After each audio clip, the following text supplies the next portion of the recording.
Chapter 15. A Desperate Run. "But this can't be right," said Dune. "If the river is the way out of Ember, why is there just one boat? It's only big enough for 2 people." "I don't know," said Lena. "It is strange." "Let's look around some more." They stood up. Dune went back to where they'd left the boxes and got another candle. He brought it into the boat room and lit it, and the room grew twice as bright. Right away they saw what they hadn't noticed before. In the back wall was a door almost as wide as the whole room. When they went up to it, they could see that it too was a sliding door. Dune took hold of the handle that was on the right and pulled sideways, and the door rolled smoothly open to reveal more darkness. They stepped in. They could guess from the echoing sound of their voices when they spoke that they were in a tremendous room. Though the ceiling was low, they could see it just over their heads. The candlelight glinted off something shiny, and as they went in farther, they could see that the room was filled with boats, row upon row of them, all just like the one in the first room. "There must be hundreds," Lena whispered. "Enough for everyone, I suppose," said Dune. They wandered around a bit, but there wasn't really much to see. All the boats were the same. Each one contained 2 metal boxes and 2 paddles. The room was cold, and the air felt heavy in their lungs. The candle flames burned weakly. So they went back to the small room and slid the door closed behind them. "I guess," said Lena, "that this first boat is meant as a sort of sample. We learn what's what on the one that has signs. Boat, paddles, candles, matches." They went back out to the river's edge. Lena blew out her candle and began closing up the boxes they'd opened. Dune blew out his, too. "I'm going to take my candle with me," he said, "to look at later. I want some matches as well." He took a packet of matches from the box and tucked it inside his shirt. Lena returned the boxes to the boat room and slid the door closed. Then she and Dune stood together on the ledge and gazed down. Less than a foot below, the river rushed by. A short distance downstream, it plunged into the dark mouth in the wall and disappeared. "Well," he said, "we found it." "We found it," Lena repeated wonderingly. "And tomorrow, at the start of the singing," said Dune, "we'll stand up in Harkin Square and tell the whole city." When they came up out of the pipeworks, it was nearly 6 o'clock. They hadn't realized they'd been down there so long. Both Dune's father and Mrs. Murdo would be wondering where they were. They stood for a moment under a lamppost, just long enough to agree on a time to meet the next day and plan their announcement. Then they hurried home. When Dune's father asked why he was so late, he said his song rehearsal had gone long. He wanted to shout out to his father, "We found the way out! We're saved!"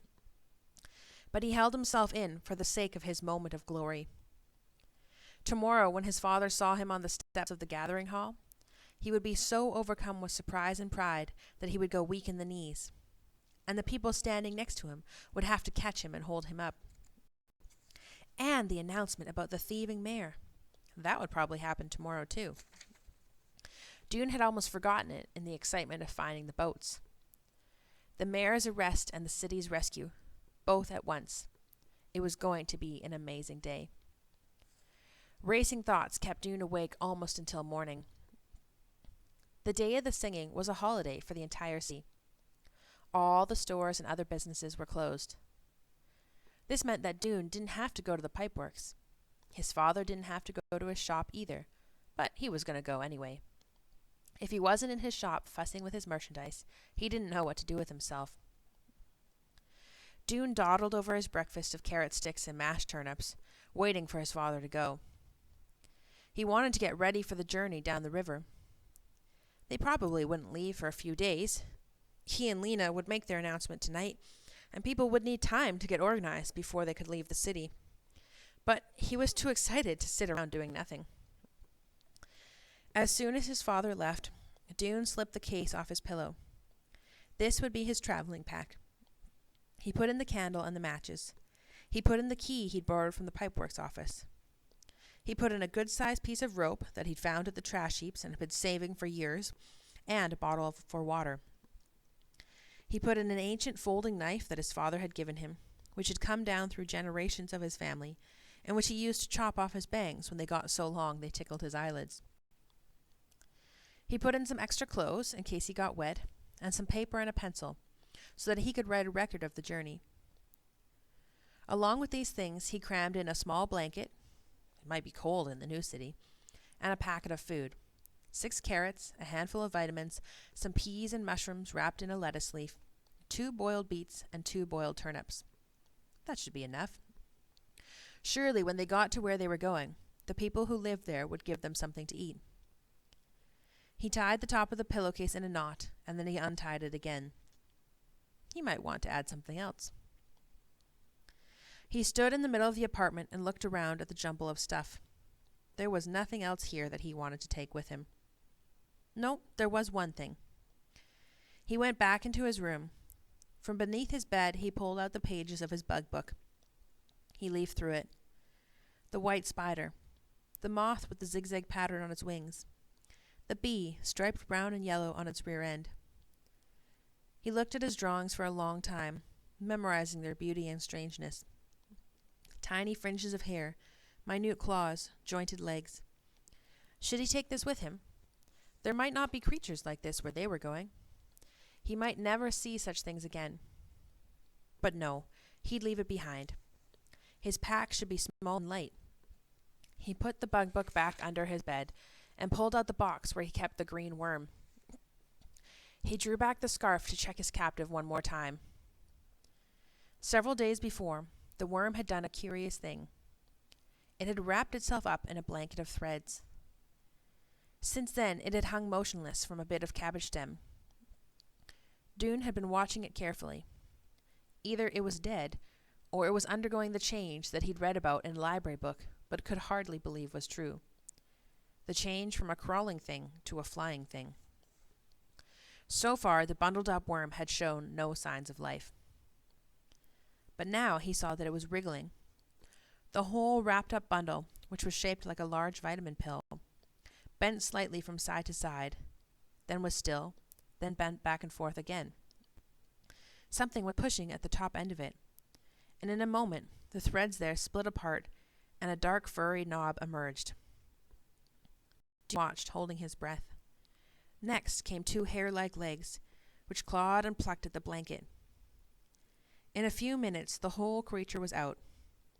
Egress, thought Jeanne with a smile. The creature's wings were crushed flat against his body at first, but soon they opened, and Jeanne saw that his green worm had become a moth with light brown wings. He lifted the box and carried it to the window. He opened the window and held the box out into the air. The moth waved its feathery feelers and took a few steps along wilted cabbage leaf. For several minutes it stood there still, its wings trembling slightly. Then it fluttered up into the air, rising higher and higher until it was just a pale spot against the dark sky. Jeanne watched until the moth disappeared. He knew he had seen something marvelous. What was the power that turned the worm into a moth? It was greater than any power the builders had had. He was sure of that. The power that ran the city of Ember was feeble by comparison, and about to run out. For a few minutes he stood by the window, looking out over the square, and thinking again about what to pack for his journey. Should he put in anything like nails or wire? Would he need money? Should he take some soap? Then he laughed and struck a hand against his head. He kept forgetting that the entire population of the city would be with him on the trip. If he needed something he didn't have, someone would surely be able to supply it. So he tied a knot in his pillowcase and was about to close the window when he caught sight of 3 burly men wearing the red and brown uniform of the city guards striding into the square. They stopped and looked around for a moment. Then one of them confronted old humpbacked Nammy Proggs, who was standing not far from the entrance to the small item shop. The guard towered over her, and she twisted her head sideways and squinted up at him. Dune could hear the guard's voice clearly. "We're looking for a boy named Harrow." "Why?" said Nammy. "Spreading vicious rumors," was the answer. "Do you know where he is?" Nammy hesitated a moment, and then she said, "Went off to the trash heaps just a minute ago." The guard nodded curtly and beckoned to his companions. They marched away. Spreading vicious rumors? Dune was so stunned that he stood still as a stone for a long minute. What could they possibly mean? But there was only one answer. It had to be what they'd told the assistant guard about the mayor. Why were they calling it a vicious rumor? It was the truth. He didn't understand it. He did understand, though, that Nammy Proggs had done him a favor. She must have seen that the guards meant him no good.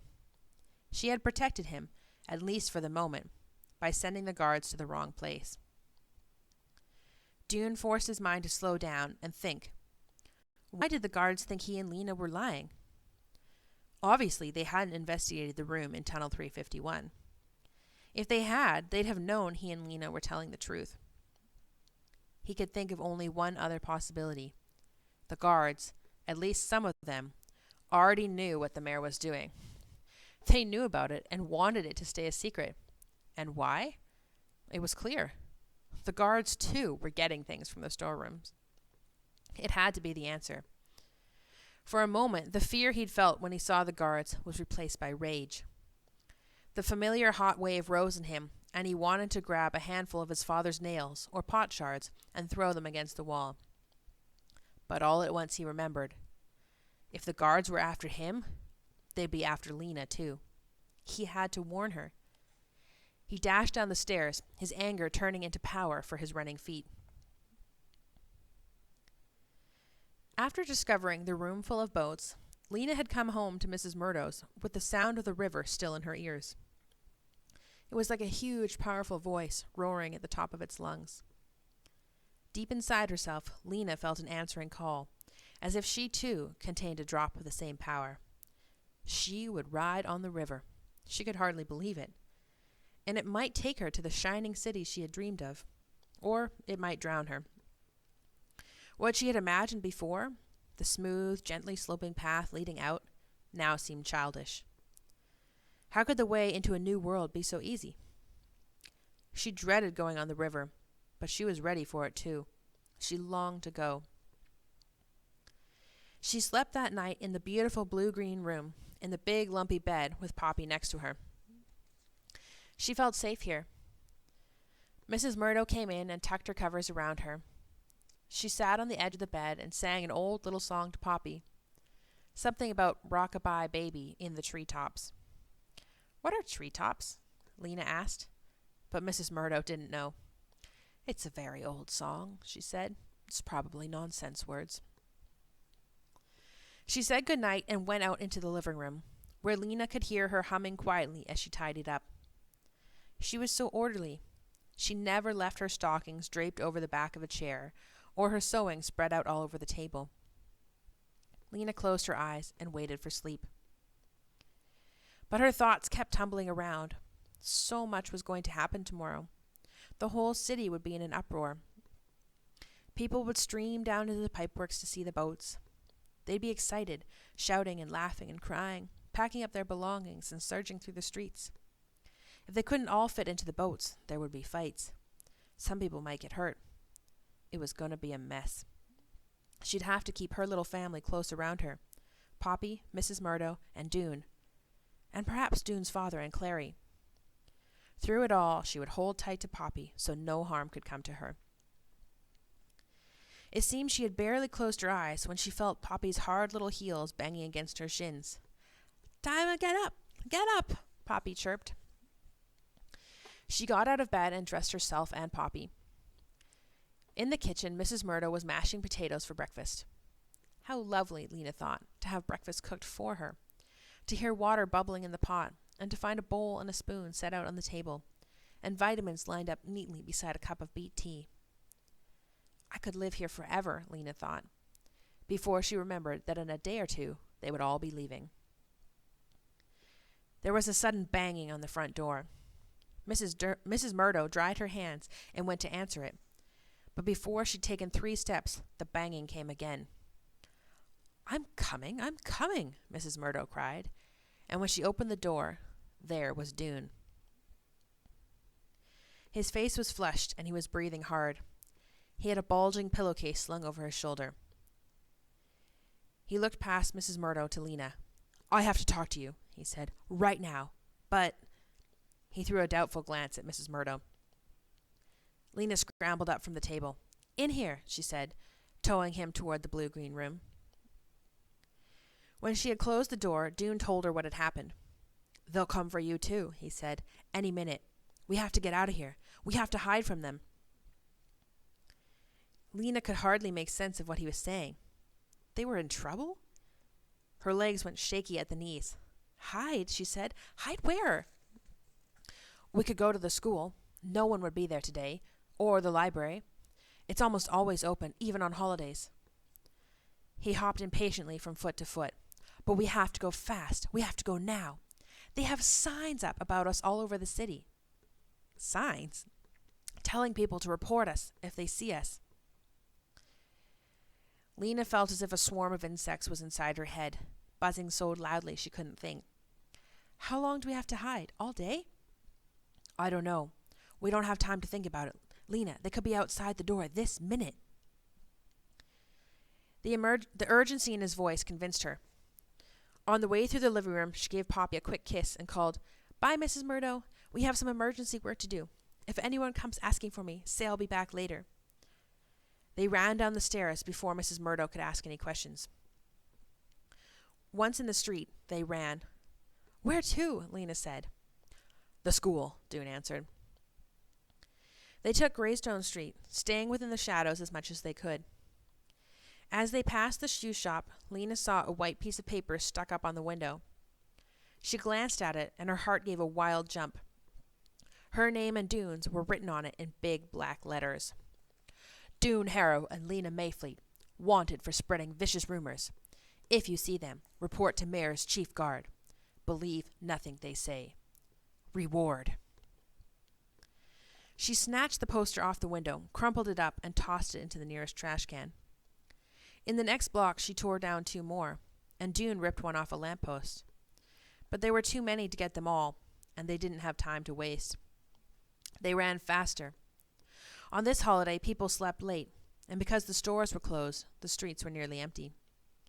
Still, they took the long route all the way out by the beehives to avoid Sparkswallow Square, where few people might be standing around and talking. They ran past the greenhouses and up Deadlock Street. As they crossed Knight Street, Lena glanced to her left. 2 blocks away, a couple of guards were crossing to Greengate Square.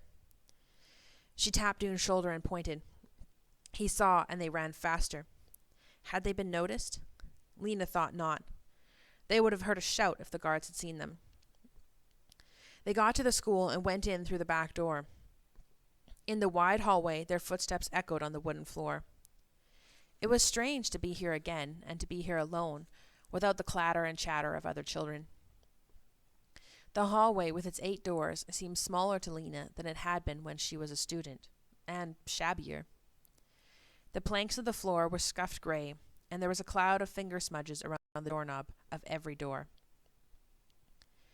They went into Miss Thorne's room, and out of habit sat at their old desks. I don't think they'll look for us here, said Dune. If they do, we can crawl into the paper cabinet. He set his pack down next to him on the floor. For a while, they just sat there, getting their breath back. They hadn't turned the light on, so the room was dim. The only light came from beneath the blind over the window. Those posters, Lena said after a while. Yes, everyone will see them. What will they do to us if they catch us? I don't know. Something to keep us from telling what we know. Put us in the prison room, maybe. Lena ran her finger along the B carved in the desktop. It felt like a very long time since she'd last sat at this desk. We can't hide in here forever, she said. No, said Dune. Just until it's time for the singing. Then, when everyone is gathered in Harkin Square, we'll go and tell about the boats and the mayor. Won't we? I haven't really thought about it. I haven't had a chance to think at all this morning. But the guards are always there at the singing, standing next to the Lena. They'd grab us as soon as we opened our mouths. Dune's eyebrows came together in a dark line. You're right. So what will we do? It was like finding yourself on a dead-end street, Lena thought. There was no way out. She stared blankly at the things that had once been her daily companions. The teacher's desk, the stacks of paper, the book of the city Ember on its special shelf. The old words ran through her head. There is no place but Ember. Ember is the only light in the dark world. She knew now that this wasn't true. There was someplace else, the place where the boats would take them. As if June had read her thoughts, he looked up. We could go. Go where? She said, though she knew right away what he meant. Wherever the river leads, he said. He gestured to the pillowcase sack. I packed up my bag this morning. I'm all ready. I'm sure I have enough for you too. Lena felt her heart shrink a little. Go by ourselves, she said, without telling anyone? We will tell them. Dune was on his feet now. He went to the cabinet and got a sheet of paper. We'll write a note explaining everything. A note to someone we trust. Someone who will believe us. But I can't just leave, said Lena. How could I leave Poppy and not even say goodbye to her? Not know where I'm going or if I'm ever coming back? How could you go without saying goodbye to your father? Because, said Dune, once we find the boats, the rest of Ember will follow us. It's not as if we're leaving them forever. He strode across the room and rummaged in Miss Thorne's desk. Who shall we write the message to? Lena about this idea, but she couldn't, at the moment, think of a better one. So she said, we could write it to Clary. She's seen the instructions. She'll believe what we say. And she lives close by, just up in Toric Square. Okay, said Dune. He pulled a pencil from the desk drawer. Really, he said, this is a perfect idea. We can get away from the guards and leave our message behind us, and we can be the first ones to arrive in the new city. We should be the first, because we discovered the way. Well, that's true. Lena thought for a minute. How long do you think it will take before the rest of them find the boats and come? It's a lot of people to get organized. She numbered on her fingers the things that would have to happen. Clary will have to get the head of the pipeworks to go down with her and find the boats. Then she'll have to make the announcement to the city. Then everyone in Ember will have to pack up their things, troop down to the river, get all those boats out of that big room, and load themselves in. It could be a big mess, Dune. Poppy will need me. She pictured frenzied crowds of people, and Poppy tiny and lost among them. Poppy has Mrs. Murdo, said Dune. She'll be fine. Really, Mrs. Murdo is very organized. It was true. The thought of taking Poppy with her on the river, which had darted into Lena's mind, darted out again. I'm only being selfish, she thought, to want to have her with me. It's too dangerous to take her. Mrs. Murdo will bring her in a day or two. This seemed the most sensible plan, though it made her so sad that it cast a shadow over the thrill of going to the new city. What if something goes wrong? She said. Nothing will go wrong. It's a good plan, Lena. We'll be there ahead of everyone else. We can welcome them when they come. We can show them around. Dune was bursting with eagerness. His eyes shone, and he jiggled up and down. Well, all right, Lena said. Let's write our message then. Dune wrote for a long time.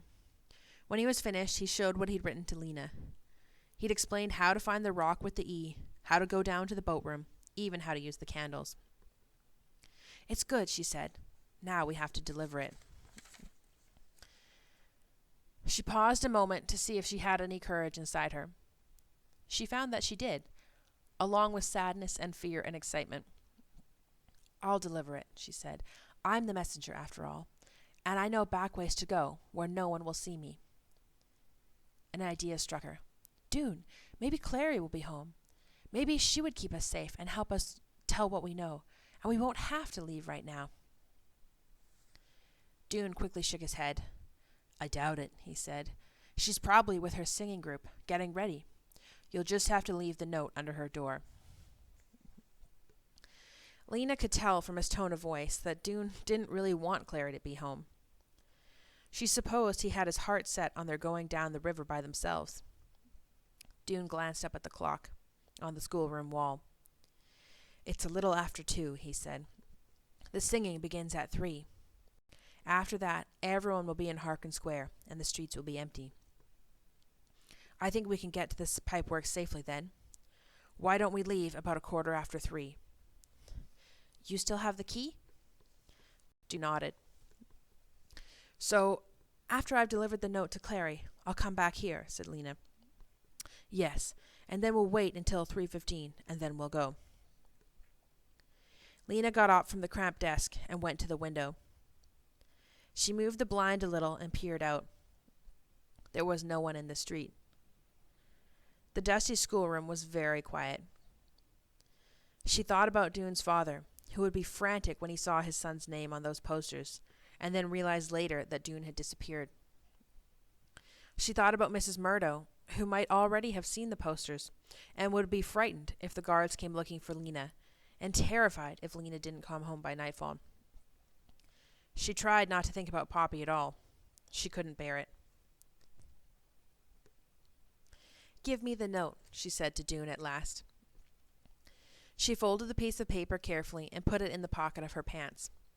Back soon, she said, and went out of the room and down the hall to the rear door of the school. Doone went to the window to watch her go. He moved the blind aside just enough to see out into Pibb Street. There she was, running in that long-legged way with her hair flying. She started across Stone Grit Lane. Just before she reached the other side, Doone's breath stopped in his throat. 2 guards rounded the corner from Knack Street directly ahead of her. One of them was the chief guard. He leapt forward and shouted so loudly Doone could hear him plainly through the glass. That's her! Get her! Lena reversed her direction in an instant.